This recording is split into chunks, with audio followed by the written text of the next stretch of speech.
سلام، خدا قوت. اینجا بازار چهلتن و بازار نجارها میخوره بازار حضرتی بری. مثلا لوازم عطاری و محصولات عطاری اینجا خیلی زیاده، عمده فروش.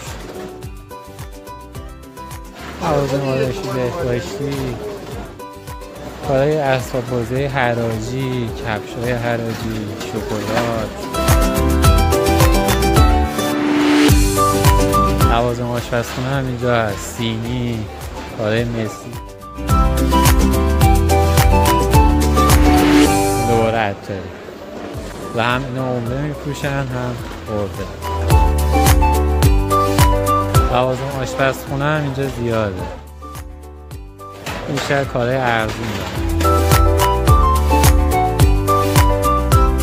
اینجا اسباب بازیش بیشتر کارهای حراجی و خیلی ارزونه، کار شیک و گرون نداره. تقریبا همه چی هست اینجا دیگه.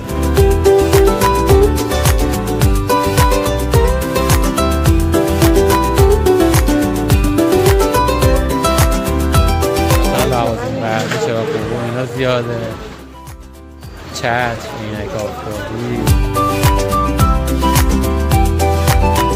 سینی، زودپز، سرویس‌های قابلمه، سینی‌های استیل، همه چی داره. کوچه برادران نیاری، اینجا لوازم برقی و اینا زیاده، گاز و چراغ‌های برقی و چراغ‌های علایدین و اینا هم زیاد هست. فلاس توی مثلا کوچه برادران نیاری چند تا فروشگاه هست. مثلا اینجا گل سر و کلیپس و شونه و تل و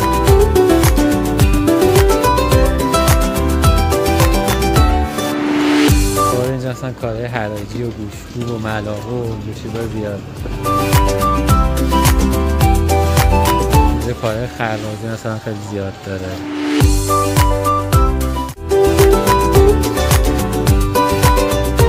مثلا اینجا ظروف مسی هست، این تمام دوره لوازم آشپزخونه. کارهای برقی اینجا زیاد میشه، سماور مثلا سرویس کابینه زیاد.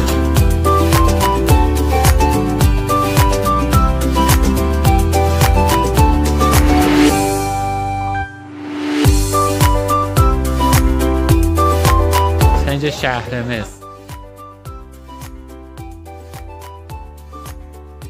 کارهای رویی و مسی و اینا رو کامل داره. از این علایدینا دارن.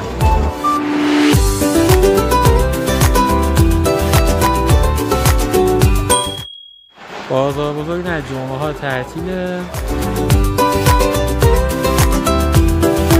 قیمتاش مناسبه، مثلا اینجا ابزارالات داره، چاقو مدل‌های مختلف. این چقدر تنوع چاقوهاش زیاده،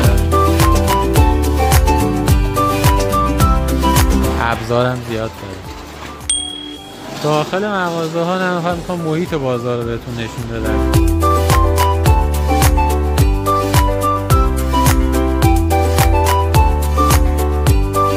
کارهای ملامین مثلا اینجا خیلی زیاده، سینی های ملامین چقدر طرحش زیاده. اینا هم تک میدن هم مرده. اینجا قسمت های داخلی بازار میشه. این مثلا این اسندوق کن، کارهای حراجی کن، ظروف رویی و کارهای ارزون مثلا خیلی هم میپرسیدن اینجا هست. ظروف مسی هست، لوازم خرازی مثلا اینجا خیلی زیاده. این فروشگاه مثلا سینی و ساعت و این چیزا خیلی زیاد داره. مثلا این دالونا نگاه کنید، این مثلا این توها مغازه هایی که اکثرا ارزون مثلا این دالون ها دوباره هر کدومش مغازه های زیادی داره. اینا مثلا شانسی فروش هست. کتونی ها رو اینجوری آوردن ریختن تکی میفروشن. ولی خب اینا رو خیلی باید حواستون باشه دیگه. ایرانی زیاد به جای خارجی بهتون میندازن.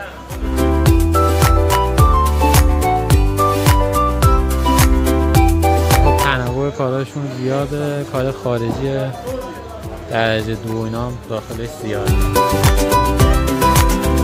اینجا میشه بازار حضرتی، اول بازار حضرتی که میخوره به چهارراه مولوی. از اینجا بعد یه ذره امنیت میاد پایین.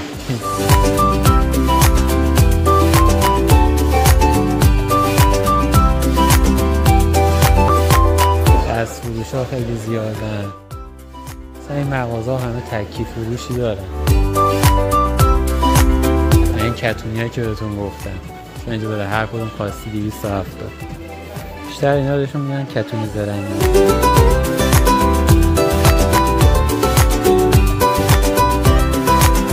این کتونی هاش گفته 165.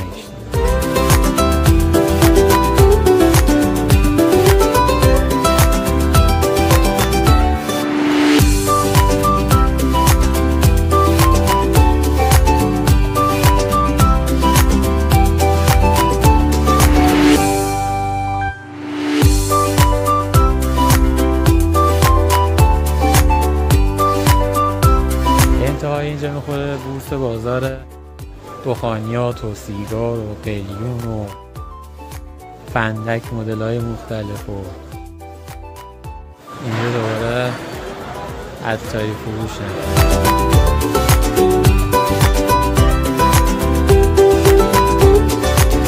منابع محصولاتشون هم خیلی زیاده. اینو الان ادامه بدید میخوره به چهارراه مولوی. این میشه راسته ارامنه که مسئولی از واسهتون گزارش گرفتم. لباس زیر زنانه بازار عباس‌آباد. مثلا اینجا مجتمع تجاری عادل، توش مغازه خیلی زیاده، قیمت‌هاش مناسبه برای خرید تکی، کیفیت کاراش هم همه جور کیفیتی داره، همه تکی میشن، پوشاک چیزای مختلف داره. انواع لواشک آلوچه رو داره، مدل های مختلف.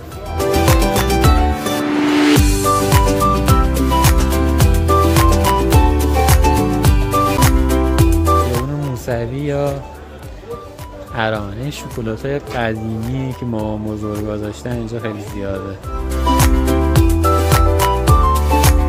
دیگه از اینجا شروع میشه لباس های زیر زنونه، لباس های بچگونه، لباس های مردونه، همه مدل هست. پوشاک مردونه، زنونه، بچگونه و لباسی زنونه. این راسته ارامنه کلا زیاده. قیمت‌هاش هم کلا دیگه کفه، خیلی ارزونه. اینجا یک کلیسای قدیمیه، فکر کنم برای یهودی هست.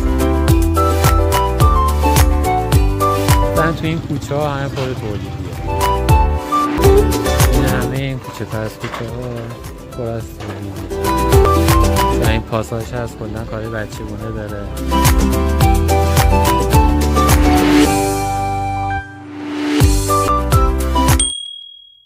بعضیاشون چرا تک فروشی میکنن ولی همه‌شون نه.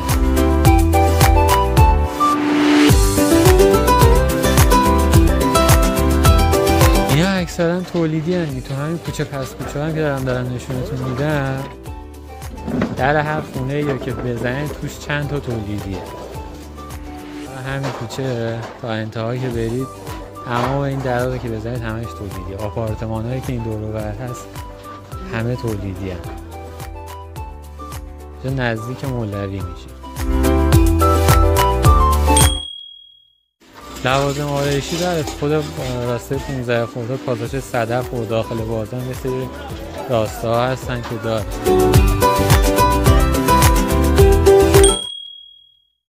لوازم تحریرم لایو گذاشتیم ازش. کوچه مسجد جامع و پاساژ مجید و توی بازار بین الحرمین.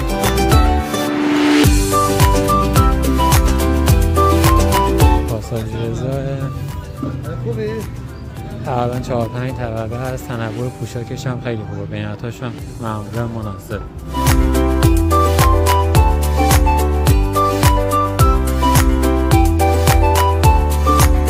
پاساژ رضا قدیم چند طبقه از تیشرت و اینا خیلی زیاد داره، کار جودون.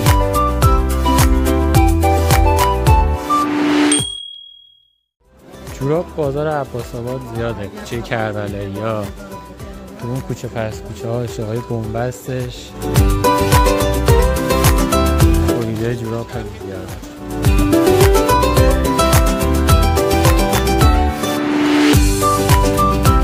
اینا هم عمره فروشی دارن هم تک فروشی، ولی تک فروشی همه‌شون نداره. الان این بنبست رو داخل ببین چقدر فروشگاه داخلشه، تازه پاساژ هم هست.